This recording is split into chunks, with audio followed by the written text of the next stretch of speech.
Oi, gente amada do Pai, continuamos hoje mais um capítulo com essa Bíblia, né? A Bíblia GPS, que eu já iniciei no último capítulo, e hoje nós vamos ler sobre o capítulo 27 de Gênesis. Mas antes nós vamos agradecer a Deus. Obrigada, Pai, por ampliar a nossa visão, por nos mostrar infinitas possibilidades de entendimento para que possamos desenvolver o nosso eu, a nossa identidade, buscar o nosso propósito para seguirmos andando com o Senhor e nos aperfeiçoando cada vez mais. É isso que nós te agradecemos e louvamos o teu nome, porque o Senhor é bom o tempo todo. Nós oramos em nome de Jesus. Amém e amém. Vamos lá então, a nossa leitura de hoje é incrível. 27. Você já deve ter escutado muitas vezes, talvez várias pregações, né? E a gente vai hoje refletir um pouco sobre esse capítulo. Vamos lá. Isaac já estava bem velho e havia ficado cego. Um dia ele chamou Esaú, seu filho mais velho, e disse: "Meu filho." "Estou aqui, pai," respondeu ele. O pai lhe disse: "Você está vendo que estou velho e um dia desses vou morrer. Pegue o seu arco e as suas flechas, vá até o campo e casse um animal. Prepare uma comida saborosa, como eu gosto, e traga aqui para mim. Depois de comer, eu lhe darei a minha bênção antes de morrer." Acontece que Rebeca escutou o que Isaac disse a Esaú. Por isso, quando ele saiu para caçar, ela disse a Jacó: "Escutei agora mesmo uma conversa do seu pai com seu irmão Esaú. O seu pai disse assim: vá caçar um animal e prepare uma comida saborosa para mim. Depois de comer, eu lhe darei a minha bênção na presença de Deus, o Senhor, antes de morrer. Agora, meu filho," continuou Rebeca, "escute bem e faça o que eu vou dizer. Vá ao lugar onde estão os nossos animais e traga 2 cabritos dos melhores. Eu vou preparar uma comida saborosa, como seu pai gosta. E você vai levá-la para ele comer. Depois, o seu pai vai abençoar você antes que ele morra." Aí Jacó disse à mãe: "O meu irmão é muito peludo e eu não. Se o meu pai me apalpar e descobrir que sou eu, ele vai saber que eu estou tentando enganá-lo. Então ele vai me amaldiçoar em vez de me abençoar." Mas a mãe respondeu: "Nesse caso, que a maldição caia sobre mim, meu filho. Faça exatamente o que eu disse. Vá e traga os cabritos para mim." Jacó foi, pegou os cabritos e os levou à mãe, e ela preparou uma comida saborosa como Isaac gostava. Depois ela pegou a melhor roupa de Esaú, que estava guardada em casa, e com ela vestiu Jacó. Com a pele dos cabritos, ela cobriu as mãos e o pescoço de Jacó, que não tinha pelos. Depois entregou a Jacó a comida gostosa e o pão que ela havia feito. Então Jacó foi até onde o pai estava e disse: "Pai, aqui estou," respondeu ele. "Quem é você, meu filho?" "Eu sou Esaú, o seu filho mais velho," disse Jacó. "Já fiz o que o senhor mandou. Levante-se, por favor, sente-se, coma da carne do animal que cacei e depois me abençoe." Aí Isaac perguntou: "Mas como foi que você achou a caça tão depressa, meu filho?" Olha o que Jacó respondeu: "O Senhor, seu Deus, me ajudou." Então Isaac disse a Jacó: "Chegue mais perto para que eu possa apalpar você. Assim vou saber se você é Esaú mesmo ou não." Jacó chegou perto de Isaac e ele o apalpou e disse: "A sua voz é a voz de Jacó, mas as mãos parecem as mãos de Esaú." Assim Isaac não reconheceu que era Jacó, pois as suas mãos estavam peludas como as de Esaú, e por isso ele o abençoou. Mas antes de abençoá-lo, perguntou mais uma vez: "Você é mesmo o meu filho Esaú?" "Sou sim," respondeu Jacó. Então o pai lhe disse: "Eu sou o Senhor, o Deus do seu avô Abraão e o Deus de Isaac, o seu pai. Darei..." Eita, peraí, eu acho que eu pulei 2 folhas, gente. Vamos voltar aqui. É isso mesmo, pulei. Voltando. traga a carne da caça para que eu coma. Depois eu abençoarei. Jacó serviu a comida ao seu pai e também trouxe vinho.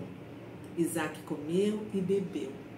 E depois disse: venha cá, meu filho, e me dê um beijo. Jacó chegou perto e beijou o pai. Quando sentiu o cheiro da roupa que Jacó estava usando, Isaque o abençoou e disse assim: ah, o cheiro do meu filho é como o cheiro de um campo que o Senhor Deus abençoou. Meu filho, que Deus lhe deu o orvalho do céu. Para os seus campos produzam boas colheitas e fartura de trigo e vinho. Que nações sejam dominadas por você e que você seja respeitado pelos povos.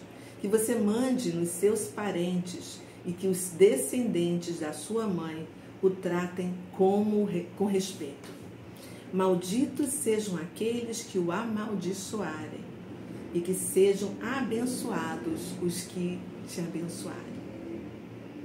Isaque acabou de dar a bênção e Jacó ia saindo quando Esaú chegou, vindo da caçada. Ele também fez uma comida gostosa e levou para o pai e disse: levante-se, por favor, coma da caça que eu matei e depois me abençoe. Então Isaque perguntou: quem é você? Eu sou Esaú, o seu filho mais velho. Isaque ficou agitado, começou a tremer muito e disse: então quem foi que caçou o animal e trouxe para mim? Eu comi antes que você chegasse, dei àquele homem a minha bênção. Ele é quem será abençoado. Quando Esaú ouviu isso, deu um grito cheio de amargura e disse: meu pai, dê a sua bênção para mim também. Porém Isaque respondeu: o seu irmão veio, me enganou e ficou com a bênção que era sua. Esaú disse: esta é a segunda vez que ele me engana. Foi com razão que puseram nele o nome de Jacó. Primeiro ele me tirou os direitos de filho mais velho e agora tirou a bênção que era minha. Pai, será que o Senhor não guardou nenhuma bênção para mim? Isaque respondeu: eu já dei a Jacó autoridade sobre você e fiz com que todos os parentes de Jacó sejam escravos dele. Também disse que ele terá muito trigo e muito vinho. Agora não posso fazer nada por você, meu filho. Porém Esaú insistiu: será que o Senhor tem só uma bênção? Abençoe também a mim, meu pai. E começou a chorar alto. Então Isaque disse: você viverá longe de terras boas e longe do orvalho que cai do céu. Você viverá pela sua espada e será empregado do seu irmão. Porém, quando você se revoltar, se livrará dele. Esaú ficou com ódio de Jacó, porque o seu pai tinha dado a ele a bênção. Então pensou assim: o meu pai vai morrer logo. Quando acabarem os dias de luto, vou matar o meu irmão. Rebeca ficou sabendo do plano de Esaú e mandou chamar Jacó e disse: escute aqui, o seu irmão Esaú está planejando se vingar de você e quer matar. Por isso, meu filho, preste atenção. Vá agora mesmo para a casa de Labão, meu irmão, que mora em Harã. Fique algum tempo lá com ele, até que passe o ódio do seu irmão. E ele esqueça aquilo que você lhe fez. Nessa ocasião, eu mandarei alguém para trazer você de volta. Não quero perder os meus 2 filhos num só dia. Depois Rebeca foi falar com Isaque e disse: estou aborrecida da vida por causa dessas mulheres hetéias com quem Esaú casou. Se Jacó também casar com uma dessas hetéias, será melhor que eu morra. Uau, que incrível, né?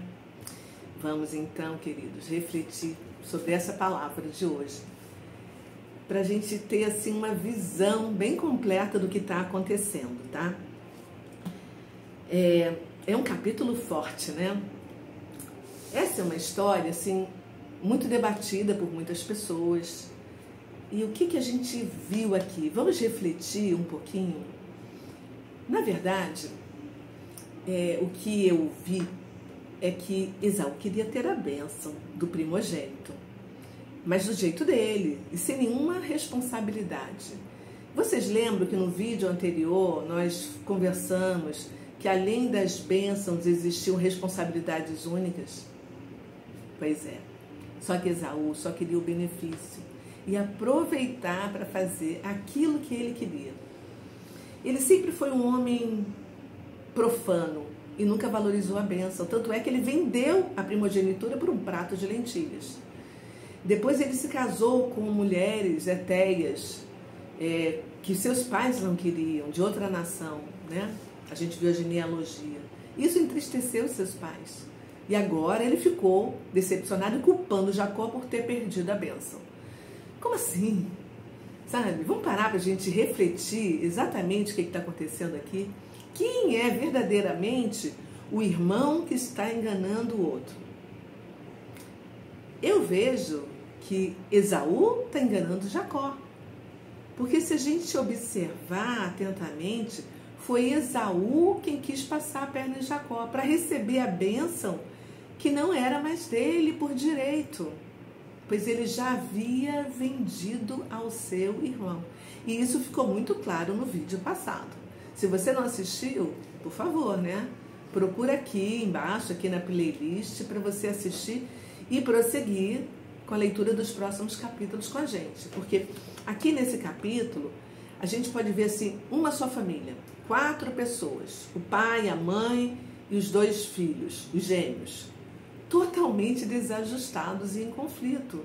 O pai que preferia um filho, a mãe que preferia o outro, um filho mundano, profano, que não estava nem aí para nada, não é verdade?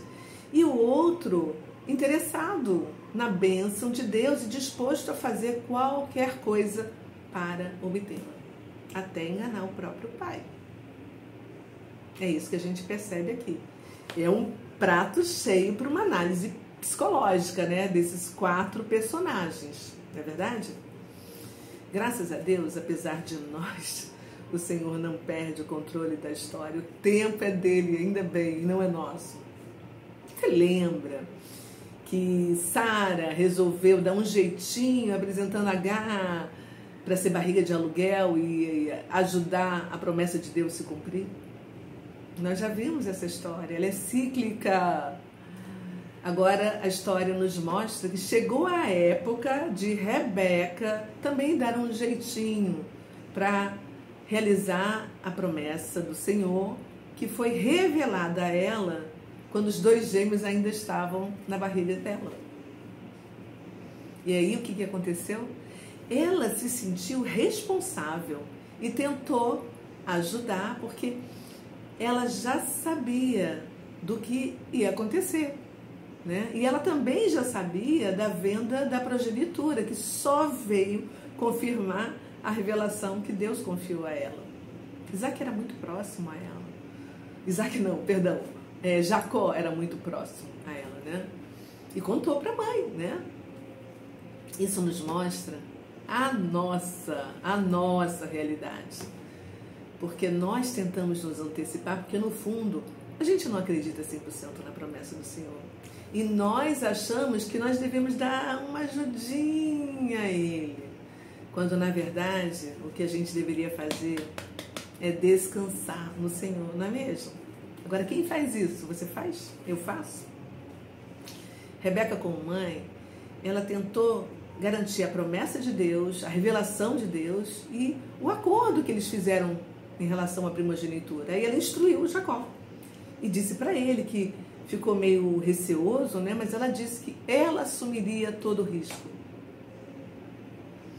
E aí, tanto ela quanto Jacó se aproveitaram, na verdade, né, da fragilidade, da cegueira de Isaac para fazer o que nós lemos aqui. Então, na verdade, Jacó enganou o pai para garantir a bênção que já era dele por direito. E ainda colocou Deus no meio da resposta dele, quando o pai pergunta, nossa, foi tão rápido, né? Aí ele disse, né, que o Senhor, seu Deus, abençoou. Quer dizer, Jacó enganou o pai, enquanto Esaú queria enganar Jacó. Gente, quantas vezes a gente coloca Deus no meio da nossa história, no meio da nossa enrolação, para a gente justificar os nossos erros? Jacó não precisava mentir, enganar o pai, porque Deus já o havia escolhido no ventre da sua mãe. Isso significa que se a bênção do Senhor está sobre a nossa vida, nós não precisamos enganar ninguém, gente. Simplesmente a gente só precisa aguardar para a gente viver o nosso propósito. Tudo na vida tem consequências. E hoje a gente está vivendo no mundo das consequências, do que nós fizemos ontem, das nossas atitudes de ontem. E nada, absolutamente nada fica encoberto. As nossas consequências são resultado das nossas atitudes. E o problema é que a culpa é sempre dos outros, né? Nunca nossa, né? A coisa mais difícil é a gente ver pessoas assumindo a sua culpa ou até a parcela da sua culpa. Na maioria das vezes, só quando a gente percebe algo que a gente dá valor. Esaú não assumiu a sua parcela de culpa, mas culpou Jacó, passou a odiá-lo e desejou matar o próprio irmão.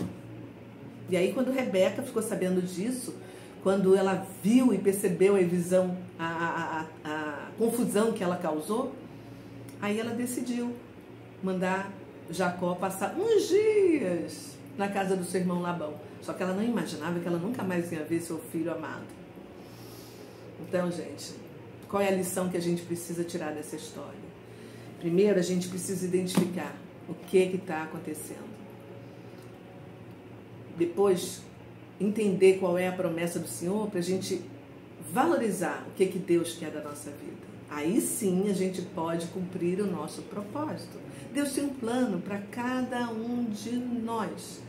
O que a gente tem que fazer é descobrir qual é esse propósito, para que cada um de nós veio ao mundo e acreditar 100%. Para ter certeza que a vontade de Deus é boa, perfeita e agradável para a nossa vida. É isso, tá? Espero que você tenha curtido a nossa reflexão e vamos estudar, vamos ler, para que a gente possa se tornar pessoas melhores, porque a gente já está andando com Deus. Lembra do ditado com ele? Vem andar comigo para ser perfeito e não ser perfeito para depois andar comigo. A gente já está andando com o Senhor. Então, ó, um beijo no coração de vocês. Se você gostou, se você curtiu, compartilha com aquela pessoa que precisa ouvir mais sobre essas histórias, entender a razão dessa Bíblia ter chegado em nossas mãos.